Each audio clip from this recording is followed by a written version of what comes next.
Hi guys, can you hear me? And if so, is the volume alright?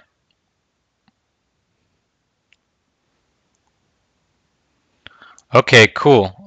So last week we sort of started this series. What I'm doing is reviewing games from the Kiseido book Invincible, and this is game number 2. So this game, Shusaku's playing against Honinbo Shuwa, who pretty much had proved himself to be the strongest player of the time. Um, and this is a pretty interesting game. So let's take a look at it. Oh wow, my volume was way too high. Hold on a second. Okay, so white approaches, and as we saw in the first game, the long knight's response was pretty much the norm at that time. Um, and so white makes that approach twice to try and get some speed in the opening, and black does that same response in both corners. After making those two exchanges, white takes one of the open corners, which is reasonable, and black takes the other one. So at this point, when it comes to basic stuff, white has essentially two choices. The biggest thing at this point in the game is to enclose or approach one of the unfinished corners, which would be either enclose this corner up here or approach this one down here. White goes ahead and approaches because it's a handicap game. Again, he wants to get things moving quicker than usual. Black responds. And after making that response, now white takes this one. So most of you probably know that this is Shusaku's famous Kosumi, and it's a really steady move. It does a lot of different things. Let's take a look at some of the different things it does. The first thing it does is it strengthens the A stone, right? It adds some defense to this stone. It also raises the position on the bottom and gives a chance for some influence depending on what happens later. For example, if black doesn't play there, white can at any time flatten this position on the bottom with the same move. So it's defense, it's raising the position, and it also is preparing to attack more severely this A stone, right? Um, but the thing is, it doesn't do anything, any one of those things. Um, I don't want to say all that greatly. It's a great move, but it's not putting a whole lot of pressure on white. So that's why white can ignore here and play elsewhere. Black plays here. If you've reviewed any games from this time, you probably could expect this move. Black almost always makes this exchange after white ignores. Nowadays, I'm not so sure that pros would play this way because there's other options, right? Um, so this stone is, in a sense, touching a weak stone. It's shoulder hitting the A stone and forcing it to help itself. Where later on, maybe something like this would be a better option. But this is pretty standard for the time. So black makes that exchange, and now he goes after this white stone on top. Okay,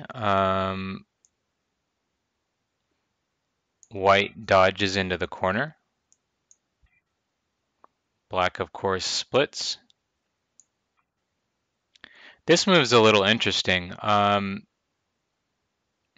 Normally in this shape, you might expect white to push, but the pro commentary here was that white doesn't want to give black a chance to switch to this Hane, which is sometimes a possible move.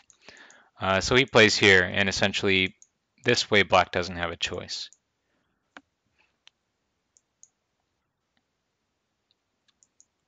So we do normal sort of Joseki thing. White jumps out.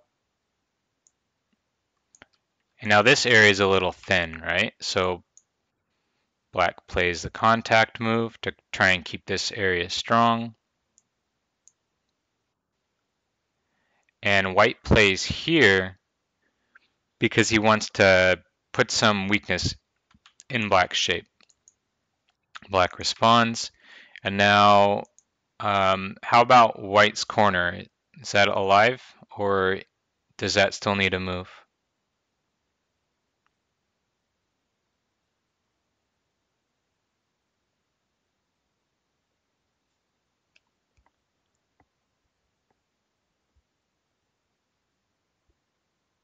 No guesses?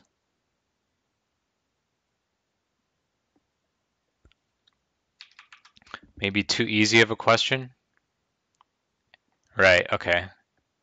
It's alive. So what should white be worrying about now? Um, I guess one thing maybe I should have mentioned earlier is that even after white plays here, black still does have different choices. Later on, he can still attack from this direction. He can also continue playing from the center. Once it gets to this point, white cannot allow black to play his A move. If something like that happens, black's influence could potentially get out of control. So white just plays solid two-space extension to stop that from happening. And now on the top, white played the high enclosure, right? And so how is that different from the low enclosure at B? When white plays B, it gives a little less influence towards the side or the left side and the center, but it's more oriented towards points. When white played high at A, it gives more emphasis to the left side and the center, but the problem is um, it has this weakness, right? So black goes ahead and approaches there. Of course, white's not going to respond to that directly. That would be too slow. Um, Another option that was shown in the book is if black wants to play really solid, he can play here to get rid of the odd G of the O17 stone. But the problem with that is that leaves a really nice move for white here. And black stones are safe, but they're really nothing to get too excited about, right? So black plays a more active way. And so since black did one thing, white does the other. He starts mobilizing this stone here by jumping out. And now black plays an aggressive way of handling this. He's thinking leaning attack, right, against the A stone. Maybe lean against this A stone. The A stone will get stronger, the B stone will get stronger, and then maybe we can use that to attack the C stones. So the first thing for white, this is a shoulder hit, so it's essentially a contact play, which means it's single stone touches single stone, so no tanuki. And white follows that rule, and he responds here. And now black plays here, and there was some commentary about this move. So let's take a look. The problem with this move, it seems to put more pressure, playing closer to the weaker stones, these two stones here. But the problem is it gives white a pretty good move here, which aims at the cutting point. So first, let's see what happened. Black has to play this shape to defend the cut. White keeps pushing. He's trying to get strength for his stones, right? Black plays here.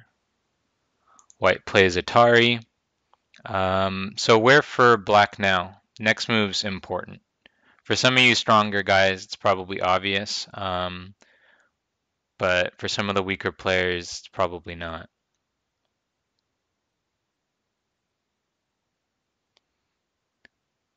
Q12, not quite.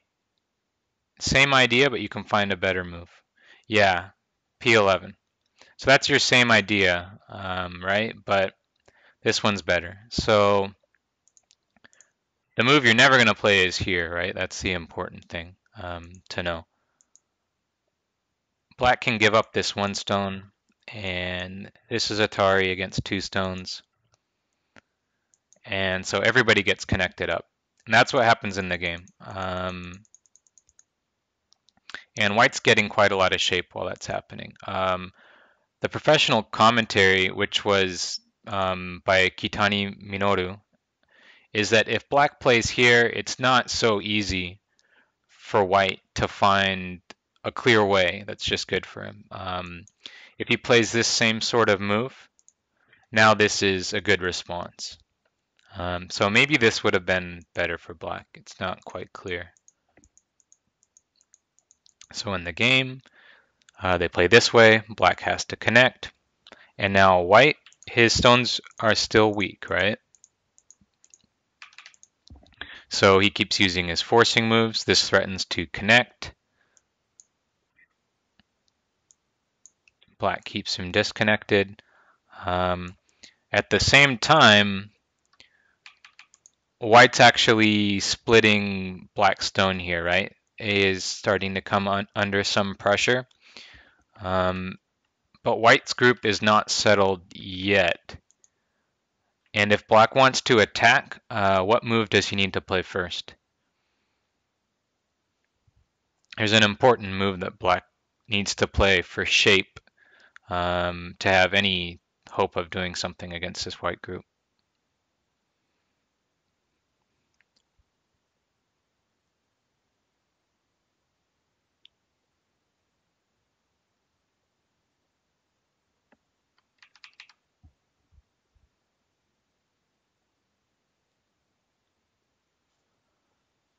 Let's see, getting O12 out. Yeah, that's the right idea. So what move would that be, Honeyboo?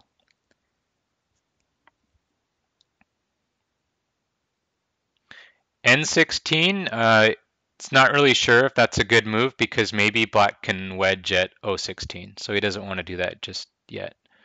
That's right. Black needs to extend here to keep white under pressure. Otherwise, white can just Atari there, and then it's very hard to attack. So this move, it looks like a good peep, and maybe it would even be possible. I'm not really strong enough to say. But the thing is, it seems to me that there might be Aji here that creates two cuts. So maybe black's just not sure whether he wants to do that yet.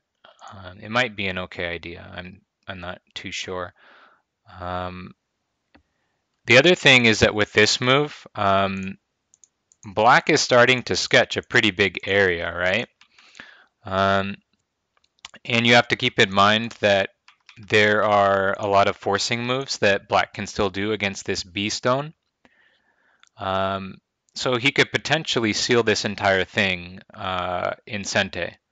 And that's a problem. And that's what white's going to deal with next. But first he plays this forcing move because it helps the shape of these guys, right? These could potentially become a dumpling. So he just gets that in Sente. And then he plays here, ignoring his top group for now. He thinks that's fine. The reason for that is, as I mentioned, oh, actually, sorry, he can't play there, obviously. This would get sealed in Sente. This is actually Sente because if white does something else, I'm just going to click a random move. This is still a problem. Black can push and cut. And because this is Atari, that's not going to go too well for white. So white would still have to defend, which means black could seal the entire center in Sente, which would just be too good. So that's why white comes out. He handles that issue.